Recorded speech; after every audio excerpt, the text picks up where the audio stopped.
안녕하십니까. 임랑연구소 인현입니다. 이번 시간에는 우리 역사 속의 범죄자들 66번째 용인 이모 부부 조카 학대 살해 사건에 대해서 이야기를 해보려고 합니다. 자, 66번째 이모 부부는 왜 조카 서연이를 고문하고 죽였나? 입니다. 이탈리아의 교육자 프란시스코 페레는 꽃으로도 아이를 때리지 말라라는 책을 통해서 아이들의 개개인이 지닌 인격과 그 소중함을 강조했습니다. 하지만 1800년대 중후반을 살았던 페레의 주장은 지금까지도 지켜지지 않고 있는 곳이 많이 있습니다.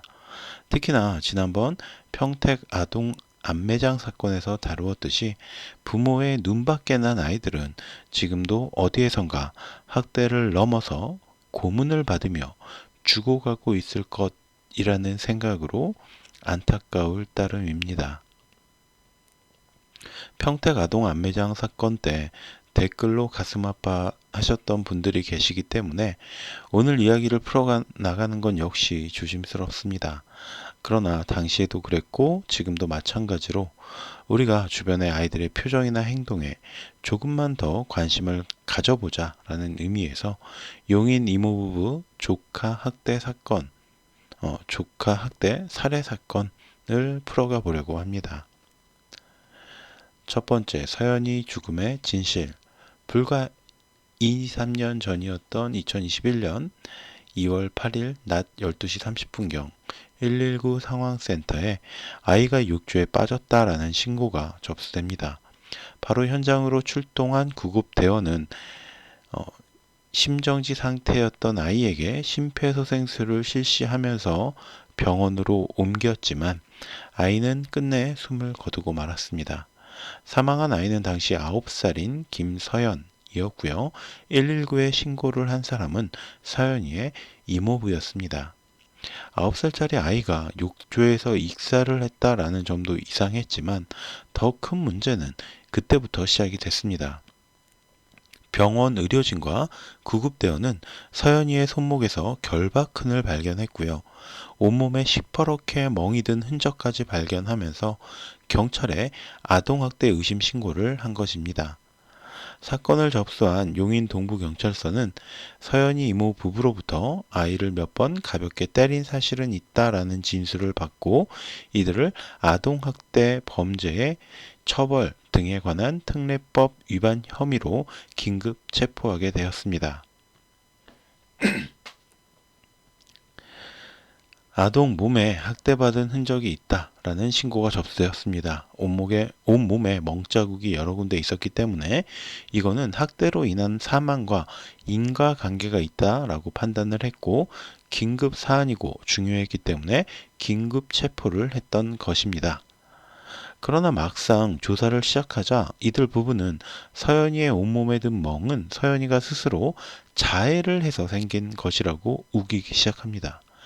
그러나 경찰의 끈질긴 추궁 끝에 이들이 서연이를 폭행했고 욕조에 머리를 넣어서 사망하게 만들었다라는 진술을 얻는 데 성공합니다. 그리고 경찰의 추가 조사 결과 서연이의 이모는 무속인이었고요. 이모부는 국악인이었는데 이들은 서연이가 대소변을 잘 가리지 못하고 서연이에게 귀신이 들렸다라면서 귀신을 쫓기 위해서 한 행동이었다라고 주장을 했습니다.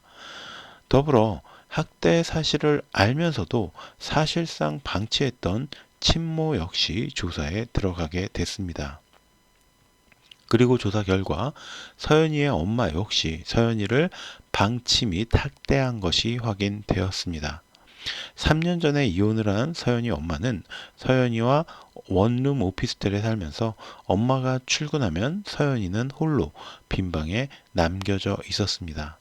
인근 식당의 주인은 내복만 입고 한번 겨울에 문 앞에 서 있는 걸 본 적이 있었다라고 진술을 했고요. 서연이 엄마의 지인은 서연이가 자고 일어나서 엄마 아빠가 출근을 했는데 밥을 안 해놓고 갔나 봐요. 먹을 게 없다라고 하더라고요. 워낙에 서연이가 집에 혼자 방치된 듯이 있었어요 라고 밝히기도 했습니다. 특히나 서연이의 이모이자 친모의 언니는 동생이 서연이를 때려보라며 복숭아 나뭇가지를 가져다 주기도 했다라고 주장했습니다. 물론 서연이 엄마는 이 사실을 부정했지만 두 사람이 주고받은 메시지의 내용을 복원하여 확인한 결과 친모 역시 서연이에게 육체적 고통을 주는 행위에 동조했다라고 인정되어서 검찰에 송치가 되었습니다. 이 서연이 친모와 이모의 대화 내용을 복원한 게 이제 피드수첩에서 방영이 됐었는데, 서연이 이모가 복숭아 나뭇가지 좀 찾아봐, 사와봐. 그러면서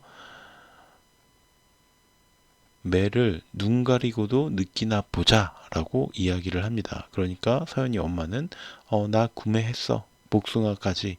그러면서 뭐 인터넷으로 복숭아 나뭇가지를 사서 자기 언니를 갖다 준 거죠. 자기 딸을 때리라고. 두 번째, 서연이에게 가해진 끔찍한 고문들. 경찰이 밝힌 이모 부부의 만행은 학대를 넘어선 고문에 가까웠습니다. 정말 경압스럽게도 이들 부부는 자신들이 서연이를 학대하고 고문했던 내용을 동영상을 찍어 두기까지 했는데, 몇 가지만 살펴보아도 그 내용이 굉장히 충격적이었습니다. 검찰이 법정에 공개한 첫 번째 동영상은 1월 16일 오후 4시경에 촬영된 것으로 어깨와 허벅지 부분에 새파랗게 멍이 든 서연이가 알몸 상태로 욕실 바닥에서 빨래하는 모습이 담겨져 있었습니다. 이들 부부는 17일과 21일에도 불이 꺼진 거실에서 역시 알몸 상태의 서연이에게 양손을 들고 벌을 서도록 했습니다.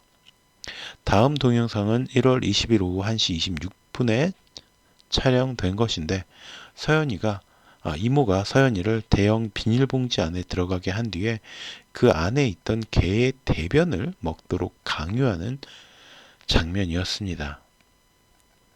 이모는 서연이에게 입에 쑥이라고 말하면서 개의 대변을 먹으라고 지시를 했고, 서연이가 대변을 입에 넣자 장난에 삼켜라고 말을 했습니다. 이게 사람으로서 도저히 할 짓이 아니죠. 1월 24일에 촬영된 동영상 속에서 알몸 상태의 서연이는 걷기가 불편한 것처럼 뒤뚱거렸고요. 욕실한 비닐봉지를 정리하면서 허리를 숙이는 것조차 힘들어했습니다. 하루 뒤에 촬영한 사진 속의 서연이는 두 눈을 아예 뜰 수 없을 정도로 눈이 부어 있었습니다. 사망 직전인 2월 7일 오전 6시 10분경 촬영된 영상 속의 서연이는 무릎을 꿇고 양손을 드는 벌을 받던 중 왼팔을 들지 못했습니다. 검찰은 늑골이 부러진 서연이가 팔을 제대로 들지 못해서 오른손으로 왼손을 잡아드는 식으로 버텨낸 것이라고 밝혔습니다. 그러나 서연이의 이모 부부는 팔 똑바로 들어 라고 소리치고 이후에는 국민체조를 시키기까지 했습니다. 늑골이 부러진 아이한테 정말 쌍욕이 나올 것 같습니다. 사망 당일인 2월 8일 오전 9시 30분 영상에서는 서연이는 양손을 드는 벌을 서는 과정에서 왼팔을 아예 들지 못했습니다. 오전 11시에는 이모가 이모부 쪽으로 와봐 라고 말하자 서연이가 힘겹게 방향을 트는 장면이 나왔습니다. 2분 뒤에는 서연이가 거실에서 몇 걸음 떼지 못하고 반려견의 울타리 쪽으로 넘어지는 모습도 촬영이 되었습니다. 이모 부부는 이후 서연이를 욕실로 끌고 가서 발을 빨랫줄로 묶어 움직이지 못하게 한 뒤에 뒷머리를 물이 담긴 욕조에 여러 차례 강제로 넣었다 빼는 등 물고문을 연상시키는 학대 행위를 하면서 결국 서연이를 숨지게 만들었습니다. 검찰은 이 사건 감정인은 동영상 마지막 부분의 서연이는 거의 죽을 만큼의 구타를 당한 상황에서 물고문 행위를 몇 차례나 당한 뒤에 사망했는데, 이런 점에 미루어 보면 병원에 갔더라도 소생 가능성이 낮았을 것이라고 소견을 냈다라고 밝혔습니다. 즉 서연이는 이미 죽음의 문턱을 넘어간 상태로 119 구조대에게 발견이 되었다라고 보는 거죠. 그 밖에도 경찰은 이모 집에서 체벌 도구를 30가지 이상이나 찾아내었고요. 폭행 도구 중에는 자신들의 손이 다칠까봐 손잡이 부분에 테이프를 감아 놓은 것이나 옷 속에 옷 뭉치를 넣어서 만든 진화한 폭행 도구, 그걸 물에 적셔서 때렸다고 합니다. 까지 등장했다고 합니다. 그야말로 조폭 못지않은 흉기로 9살 여자아이를 무자비하게 폭행한 거죠. 이후 부검에서 서연이의 식도에서 치아가 하나 발견되었다고 했습니다. 학대 과정에서 어디에 부딪혀서 빠진 건지 아니면 너무 고통스러워서 이를 세게 물다가 그만 빠져버렸던 것인지 확인할 수는 없지만 확실한 건 서연이는 학대 속에서 부러진 이빨을 뱉을 여유조차 없어가지고 그대로 삼켜버리고 말았다는 것입니다. 더 어처구니 없는 것은 자신의 자녀도 2명이나 있었는데 그 자녀들이 보는 앞에서 서연이에게 이렇게 끔찍한 만행을 저질렀던 것입니다. 그래서 이 부분은 서연이에 대한 학대 살인과 더불어 자녀들에 대한 정서적 학대로도 기소가 되었습니다.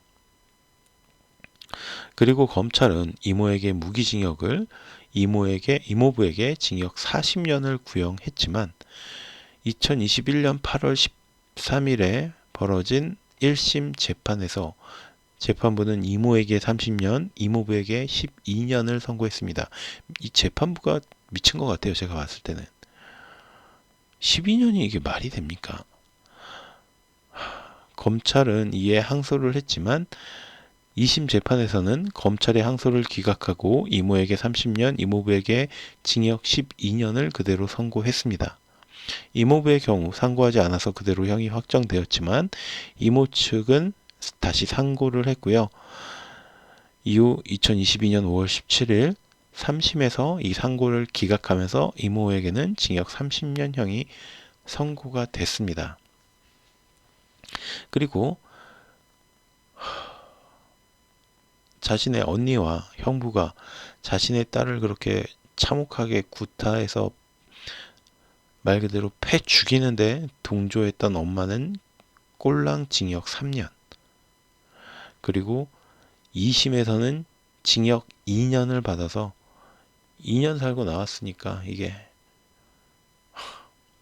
올해 나오겠네요. 그죠? 2024년에 나올 겁니다. 이게 재판부가 저는 좀 이러지 않았으면 좋겠습니다. 9살짜리 아이를 수개월 동안 고문하고 개똥을 먹이고 폭행하고 욕조에 머리를 강제로 담가서 살인을 했는데 징역 30년, 12년 이게 말이 되는 건지 전 정말 이해가 안 되는데 어쨌든 그리고 세 번째, 대물림되었던 가정폭력. 이 사건은 또 다른 사건과 맞물리며 이슈가 되었는데 바로 2019년 3월 29일에 발생한 군산 아내 살인 사건의 피해자인 부인과 가해자인 남편 사이에서 태어난 딸이 바로 서연이의 이모였기 때문이었습니다.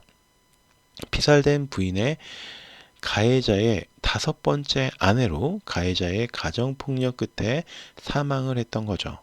게다가 가해자인 남편은 이전에 6명을 성폭행해서 수감된 전적이 있는 악질 범죄자였습니다. 그리고 더 어처구니 없는 것은 이 가해자 남편의 큰딸, 그러니까 서연이 이모는 당시 자신의 아버지의 엄벌을 요구하면서 청와대에 국민청원까지 올렸던 인물인 거죠. 당시 그녀는 자신도 아버지에게 수없이 많은 가정폭력을 당했다라는 점을 밝히기도 했는데 그 내용이 다음과 같습니다. 아버지는 어머니가 도망가자 딸 자매를 화풀이 대상으로 삼았으며 초등학생 시절 함께 살게 된 새어머니를 구타하고 성고문했고 새어머니는 그 화풀이를 자신과 동생에게 했다. 두 번째 새어머니가 집을 나가자 붙잡지 않았다는 이유로 자신을 바닥에 끌고 다니며 발로 걷어차고 밟아댔다. 문 밖에서 흉기로 위협을 당했고 손과 발이 묶인 상태에서 심하게 맞았다. 학창 시절에는 아버지의 폭행에 시달려 가출까지 했다. 결국 이 가정폭력이라는 끔찍한 과거가 현재로 이어진 것인데, 더 어처구니 없는 것은 자신의 자식들은 끔찍하게 챙겼고 오로지 조카인 서연이에게만 그런 가정폭력의 사슬이 이어졌다라는 겁니다. 이 사건이 알려지면서 많은 사람들이 가해자인 이모부부의 신상을 공개해달라고 요청을 했고요.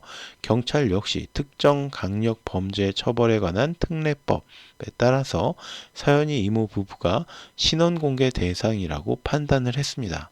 그러나 이번에도 신상정보공개심의위원회는 이들의 신상을 공개하지 않기로 결정하면서 당장 내년이면 출소할 서연이의 친모와 10년 정도 뒤에 출소할 이모부, 제가 이 글을 작년에 썼던 거니까 서연이 친모는 올해, 그리고 9년 정도 후에 출소할 이모부는 정상적인 사회인 사이에 섞여서 살아가게 되겠죠.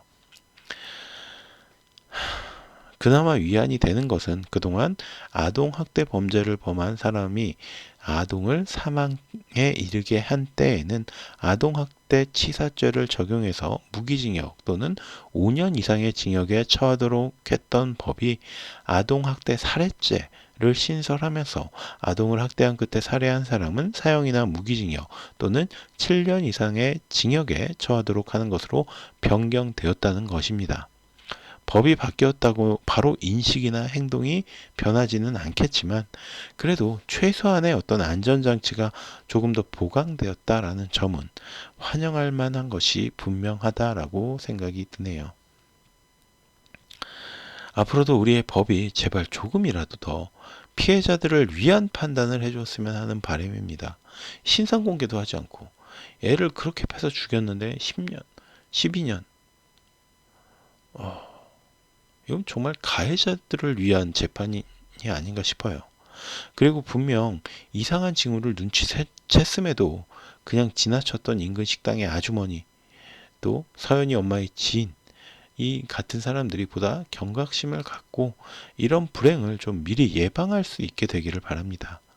이 글을 읽는 구독자분들도, 그리고 이 글을 쓰고 있는 저도 주변을 조금 더 세심히 살피고 이상한 낌새가 있다면 조금 수고스럽더라도 투철한 신고정신을 발휘해 보았으면 합니다.